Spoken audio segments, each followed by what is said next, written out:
Good morning, my name is Margot Morton, and this is EDL 853, Special Education for School Administrators, and this is Module 3. Module 3's task was to interview a principal, a SPED teacher, and a paraprofessional, and all the questions that were asked of them all dealt with special education. So meeting the panel of candidates, I interviewed my future principal, Matt Jellison, and that was very beneficial because we'll be working together this year. We've never worked together before, so I got a lot of insight into his expectations for special education. He is an elementary principal. The next person I interviewed was Janelle Durler. She is a special education teacher in Liberal, which is a very large school district, and she is also at the elementary level. And the third person I interviewed was a paraprofessional, happens to be my mother-in-law, Ruth Morton. And she is a paraprofessional at Spearville High School, so she's on the other end of things. And she has over 30 years of experience in special education, so that was a very beneficial interview as well. Question 1 dealt with the procedures to identify children needing services, and they really varied, I was surprised, from district to district. The principal mentioned that they're implementing something called ASQ3 and ASQ-SE2. I've never heard of those before, so I will be interested to ask him a little bit more about those this year, and that's a kindergarten readiness tool. They also use MAPS testing, which I am aware that other districts use that as well. Of course, teacher observation is crucial, and that's what I have found has identified most students is just through teacher observations. And their goal at their school is to catch kids early to start interventions.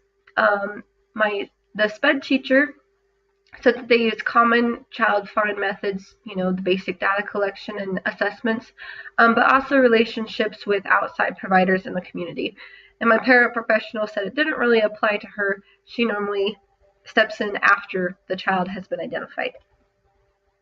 Question number 2 is what is most challenging? And I was interested because these also varied in their answers. The principal mentioned it was just all the paperwork. The SPED teacher said scheduling is very challenging, especially in a large school district.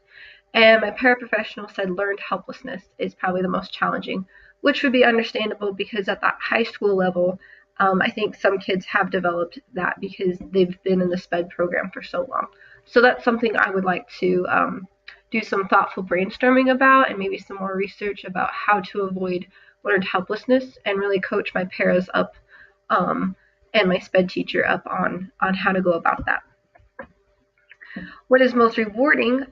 They all had very similar answers, and that's just simply seeing the growth, not just the students seeing the growth, but all stakeholders involved seeing how far they've come. Advice about supervising SPED staff also had similar answers, and basically just having very clear expectations, checking in frequently, and being supportive.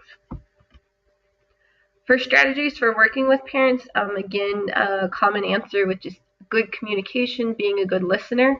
I really like what the principal said, that most parents typically always want what's best for their child, even though it might contradict what the school thinks is best. And so I think if people have that mindset that we all want what's best for the kid, and having that common mentality rather than an enemy mentality is beneficial. The para did mention that this question didn't really apply to her because she's not allowed to talk to parents due to confidentiality rules, and she directs them to talk to the SPED teacher. Some strategies for working with the regular ed classroom teacher. Again, communication is huge. And again, just making sure that the roles are clearly defined. Who is assigning the grades? The SPED teacher mentioned it's important to sit down at the beginning of the year and go over accommodations, modifications, and not only with the teacher, but the para as well that'll be in that classroom. Some advice for new administrators. The principal mentioned the huge importance of building relationships, and I've really gathered that from him, that he's a big relationship kind of guy. So that was helpful to learn that insight into how he runs his school. And then the SPED teacher said that to be knowledgeable, but if you don't know the answer, to don't just make something up. Like, be efficient in finding your answer, but then get back to those people and say, here's what I came up with. Again, checking in regularly with your staff makes a huge difference. And the paraprofessional said that it's important to get to know all the students, SPED students included, and to have those same expectations for them, especially when it comes to behavior, to set the bar high. The role of the SPED teacher and the principal, these also kind of varied.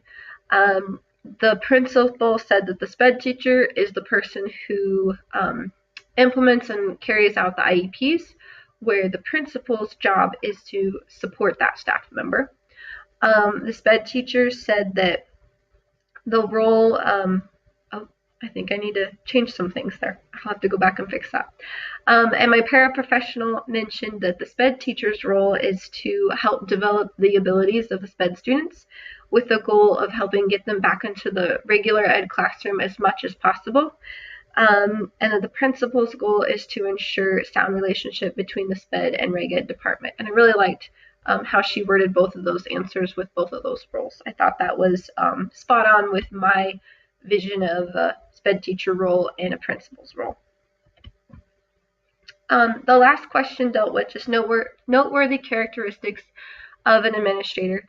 And these were very similar answers. Probably the one that stuck out the most was being caring, being knowledgeable, and being honest. Also, some others that were mentioned were being supportive and following through, being available to listen again, and being very organized. I didn't realize quite all the logs that the principal has to keep for the necessary legal information. My projections about the future are that some things simply never change. Desirable characteristics now will be desirable 20 years from now. So my ability to be organized, my ability to be a good listener and be available to my staff, that'll never change. That need is always going to be there, and I'll always need to be presenting and showing those characteristics. But on the other hand, some things are constantly changing, like the special education laws with their policies and procedures. So that's something I will just continually have to be informed about, and just continuing my education all the time. So that concludes my presentation, and if you have any questions about my 3 interviews, please feel free to contact me via email. Thank you.